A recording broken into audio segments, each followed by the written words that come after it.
Hey guys, Bugcat7 here. Okay, it's Friday, August 9th, 2024, and I'd like to thank you for visiting the Stonewall Research 2 channel here on YouTube. I really do appreciate it. All right, guys, well, a couple of weeks ago, I did a similar video that I just felt was entirely too long. Didn't need to go through all the stuff on there and whatnot, so I posted it, but then I took it down. And then shortly after that, my laptop broke.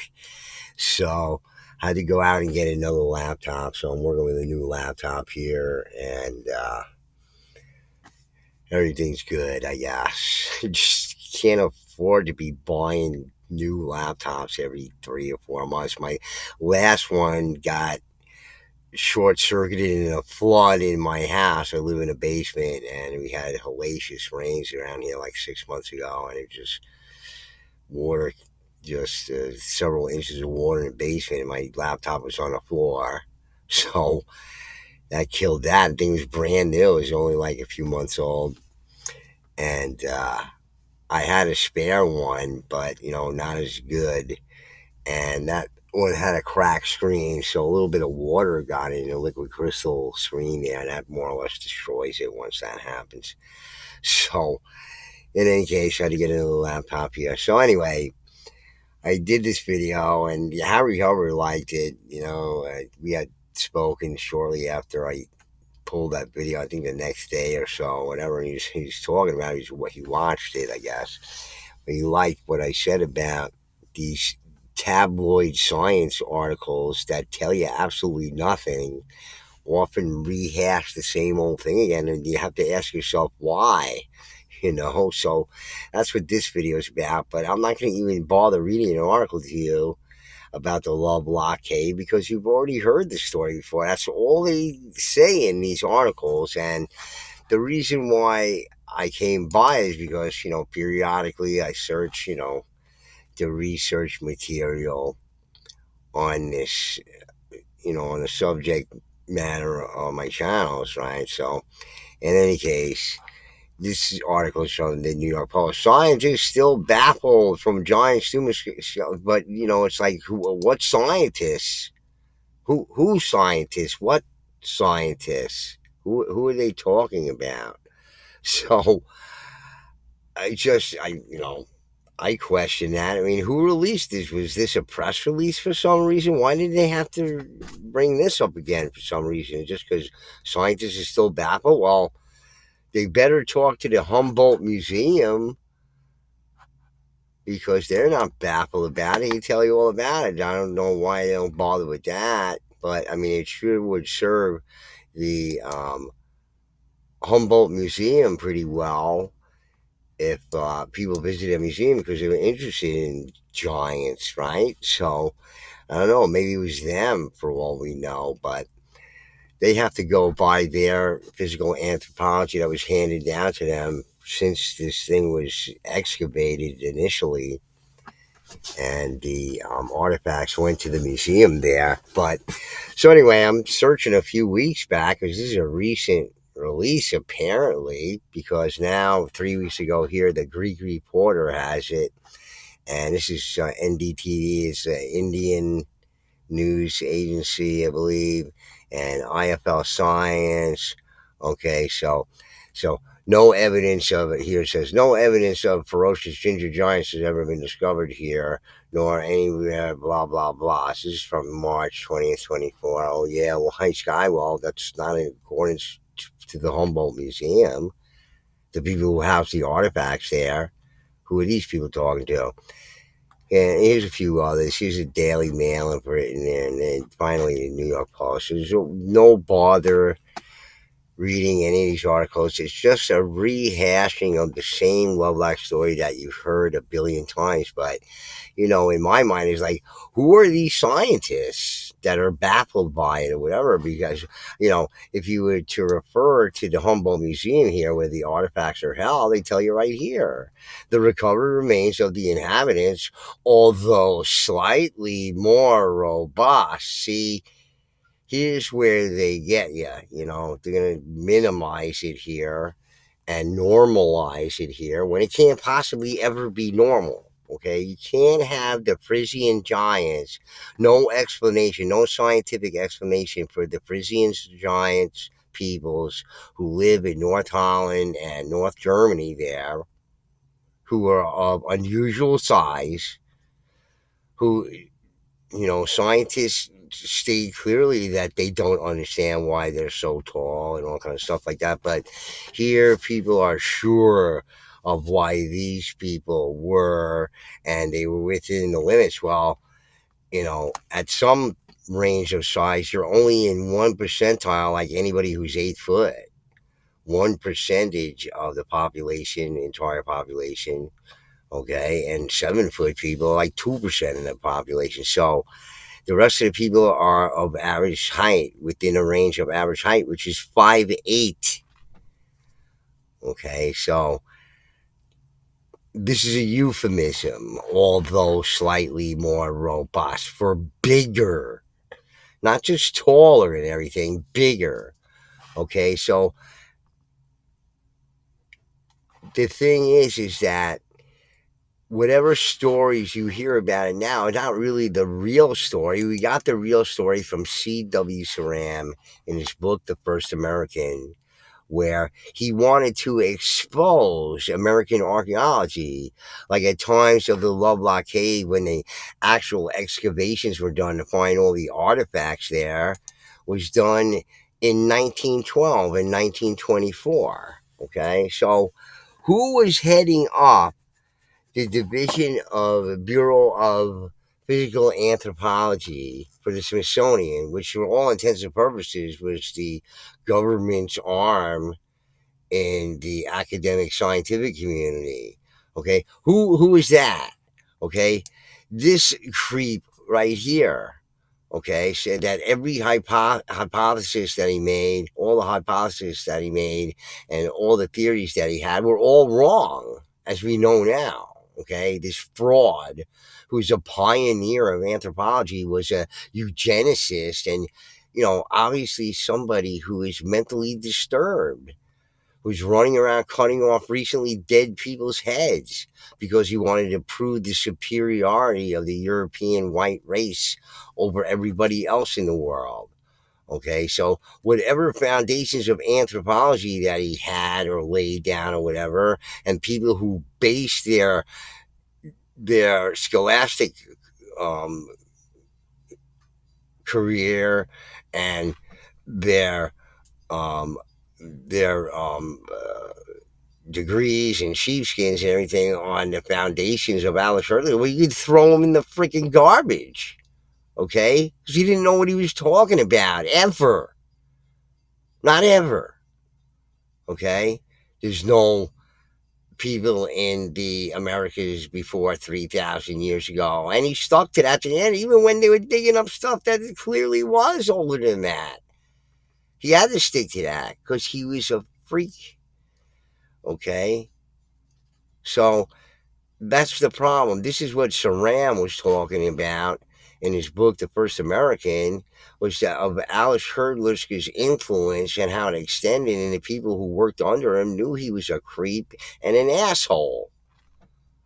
Okay, so whatever he said, his theories and everything have all been proven wrong now, because you can't have 30,000-year-old settlements in South America with people coming across on the Bering Strait land bridge.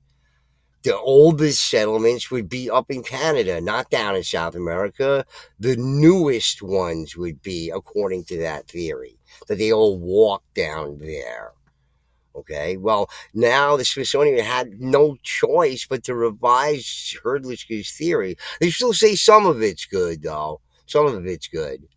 But too bad for them that Herdlitzka and they could not find any of the people or animals coming across in the time periods that they thought. So they all came by boat now, which means that anybody could have came by boat here, hence all the mentions of every single civilization that ever existed in the past of any note having some presence in the Americas through trade, no doubt, and having to garrison there to ensure trade, because that's what happens in trade if you don't know your history. You don't have to wonder about it. Why is this Viking fort set up here in the Americas? Well, for trade, jackass. The Vikings weren't only, running around raiding villages, so evidently, according to scientists, anthropologists, and archaeologists, that they were setting up posts on the islands north of the Frisian people there as trading posts. Not to conquer. I guess you don't want to be conquering a bunch of people who are huge and are fierce. Might as well be friendly, especially if you need something. But so anyway, who are these scientists bringing up this thing? And then, all the excavations took place during Alex Hurliska, who had everything had to go through him. So you found some giant skeleton, and he said, you said, well, we found a giant skeleton here. He said, nah, it's not a giant skeleton or anything like that. That doesn't exist or whatever. This is all just normal sized people or whatever. But meanwhile, the in 1800 the Plains Indians were among the tallest people in the world, and the Europeans, like the Dutch and the Germans and the English, were among the shortest people in the world, average height. In the low 5'3" to 5'5" zone. Okay, so anybody of unusual height doesn't make any sense in a single species. There are no species out there with exaggerated size members. Okay, it's not a seagull the size of a turkey and one other seagull the size of a hummingbird or something like that. They're all relatively the same size. That's how it works. So it can't be that we're all one species. That's why you have, ectomorph and endomorph and mesomorph to refer to the skeletal anatomy. Okay, and the slightly more robust euphemism is a dumbed down way of saying it by way of Alice Hurliska, who wanted to minimize it all and dismiss it all. And the people say, well, the Smithsonian couldn't have, destroyed all these skeletons. I want to bet. Look at this guy. He's a lunatic running around cutting people's heads off. Okay? Digging up recently dead indigenous people, digging in areas and not finding anything to corroborate his theories and hypotheses, ever. Okay? The guy was out of his mind. Some Islander people were at some, you can read this in the Washington Post, I believe, that article, The Bone Doctor. The Smithsonian had to apologize for it. This is in the Washington Post here. You read about it here. Some Islander people are invited to an exhibition here in the Americas, I believe in Chicago, at some later date, not the 1800s exhibition there. And one of the women there died of fever because they had no immunity against a lot of disease, just like the Native American people didn't. Okay, and he ran right down there to cut her, confiscate the body and cut her head off for his collection of skulls. Okay, this is what a beaut this freaking guy was. Okay, so anything that might have been evaluated at the time that could have been native made or anything would have been immediately dismissed by Alice Hurliska. You couldn't even say you thought it was, okay, without getting drummed out of the biz, okay, on your arse. Okay, so just all that stuff that, this is the kind of thing, for Harry Hubbard to go by, the anthropology today and the anthropology from yesteryear when Alice Hurliska reigned over the Smithsonian Physical Anthropology Department there. Okay, where everything native would be just dismissed as primitive and ordinary and nothing special, because that's what his MO was, because the Indians were subhuman in his mind. All right, so anyway, just back to this without getting into too much other stuff. This isn't even the story about the Lovelock people. It's just completely, and mixing up Bigfoot with it and everything. It's just completely fabricated. Everything about it. The story by the Paiutes, okay, who gathered with other tribes, probably the peaceful Pueblos, eliminated all the people who created those structures. Okay, the people from the salmon ruins, well, apparently, according to the history that they give there, that the local tribes people put an end to these people because they were cannibals, of course, and that's why they had to die at the salmon ruins, similar to that of the Lovelock people. So these people were exterminated, okay? And the people at Galena Canyon, as we know from Frank C. Hibbins' work, which is never mentioned, is extensive archaeology that was done. This is a Galena Canyon here.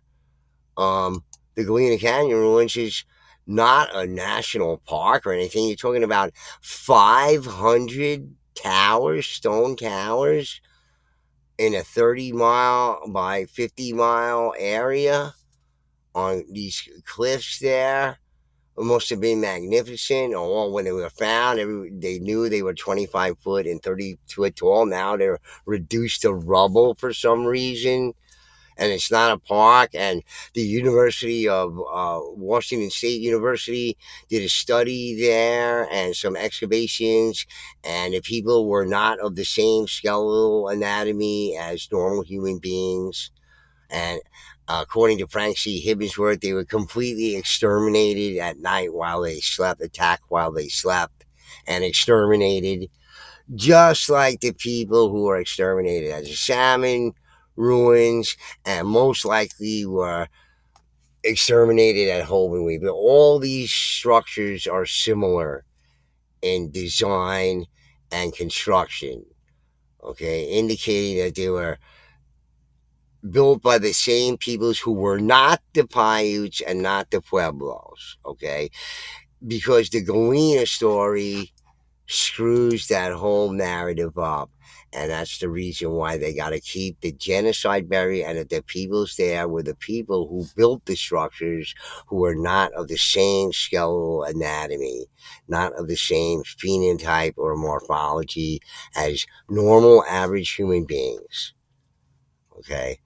And that's a bad thing when native peoples are genociding other different peoples, okay? Because we have to have always sympathy for them, you know, and maintain that narrative and everything else. We can't think of them as anything other than the peaceful Pueblos and the peaceful Paiutes. It's just interesting to me that they take those monikers on when it's clear from the history here that their ancestors were clearly the violent ones, according to Frank C. Hibben, who examined the weapons found in the bodies of the Galena people, and they were of Puebloan design.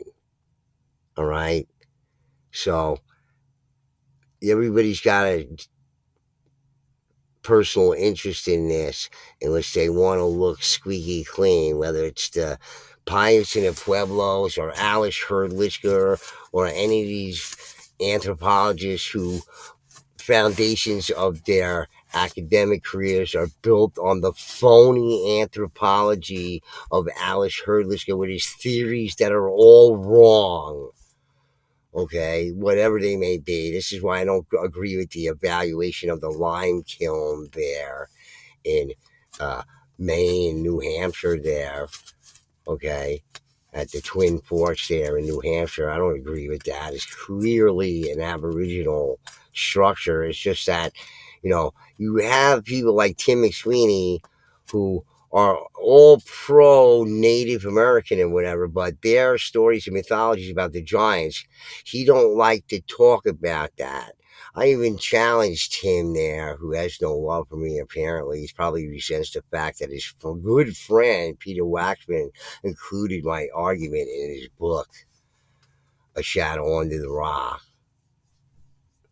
So, I challenged him, explaining, why don't you tell the Montauk Indians that their history there about their chief, King Mangatuxi, being a giant and everything, why don't you tell them they're full of shit? Okay, Tim? And that shut him the F up. He didn't want to say anything after that because he's sticking his foot in his mouth. Okay, you can't, on the one hand, support native peoples and then not support their mythologies. Or you're going to go and tell them, oh, it's just stories, right? Just myths, right? That's what you believe. That's what I'm telling you. You should believe because I don't believe it. Because all those Bible people do, and I hate the Bible or whatever kind of hang up he's got about religion or whatever it is, and all the people screaming about the giants in the Bible, which I'm apart from that myself. That's why I don't have a lot of subscribers. I don't say the giants were cannibals and all kind of stuff. They neglect to tell you that any tribe that these people hated, giant or not, were cannibals. Just a common pejorative used by tribal people all around the world in all different time periods, okay? The things that happened to all these people were probably one people, like the Galena people who built all these structures, were exterminated and kicked out and then reoccupied possibly by the Pueblos. There's no saying that it was, you know, it could have simply been reused at later times. They don't have their dating all correct either. Very difficult to date. It's so much of a margin of error in whatever it is, without all the radiocarbon dating that's off and the dendrochronology and all that stuff. So, in any case, I just wanted to point this out. It's just, and all these YouTube channels do these, you know, will read these tabloid science articles and never ask any questions. Just, scientists still baffled. What scientists? Can you tell me what scientists? What scientists are baffled that they need to produce a press release right now about the Lovelock cave and that they're still baffled about it or whatever? Okay, you're still baffled about it.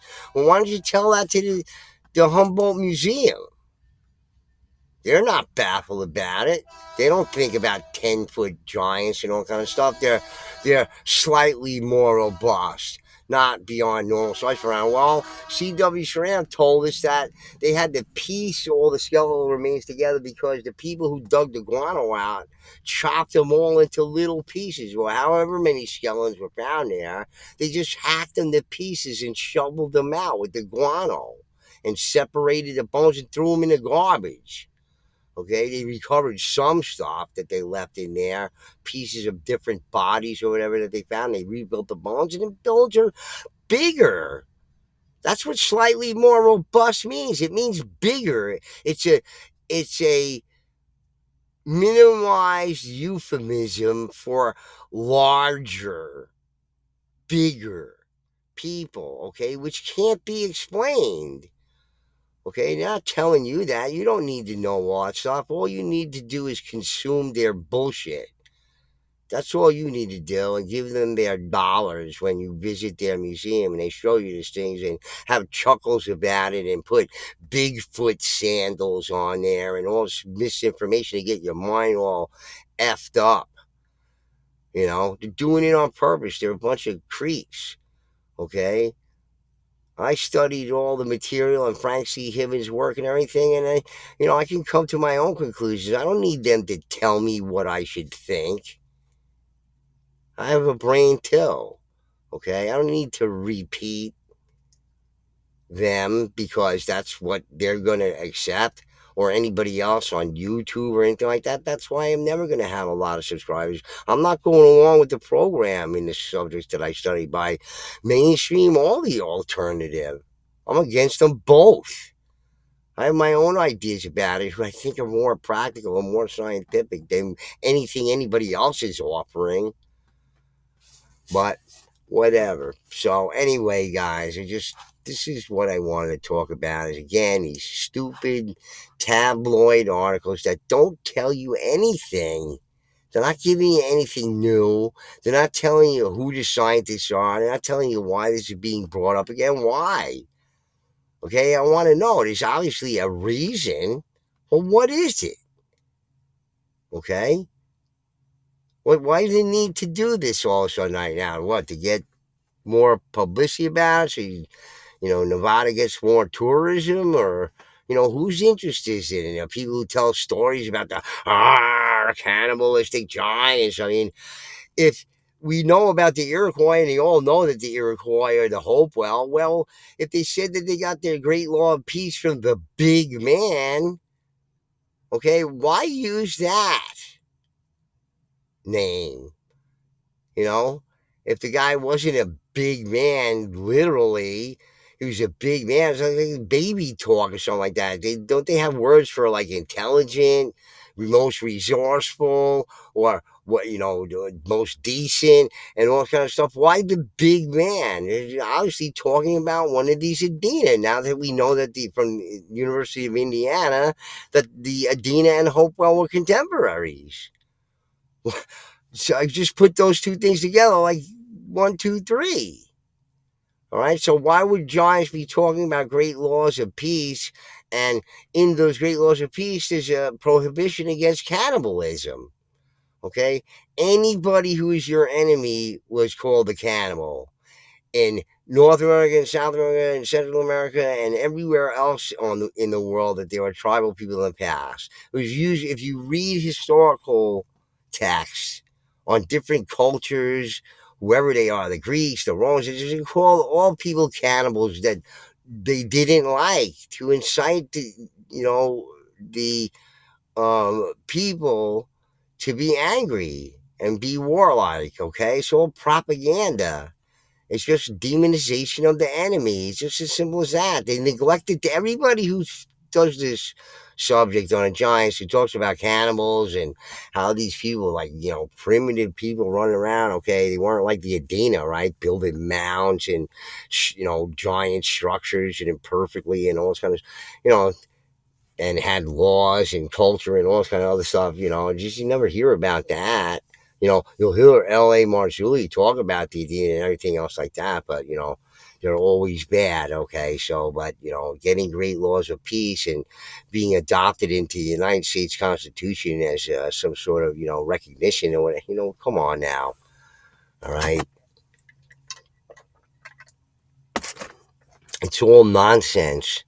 And, Jack and the Beanstalk is just a story about at some point, at different phases in the lives of the giants, okay, they were exterminated systematically around this planet. Not everywhere, because some people survived, like the Frisians, maybe because they were so friendly, and the Fiji Island people there because they were so isolated, and other places. And you could see by the tales of the giant peoples in Europe, the giant chiefs who are not just legends, but actual people in historical times. These giant chieftains that they came across again and again in the Americas.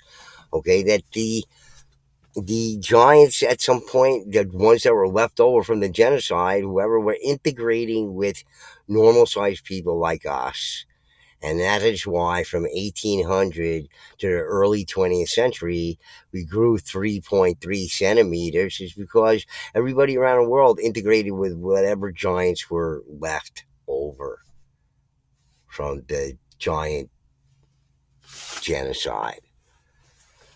And at some point that stops once all the DNA is in there and all kind of stuff. And, just okay, but we stopped growing according to scientists. So how could that be according to evolutionary theory? It can't be. So there's no reason for all these oversized people around the world. It doesn't make any sense. We're all one species out of Africa, blah, blah, blah, which is baloney.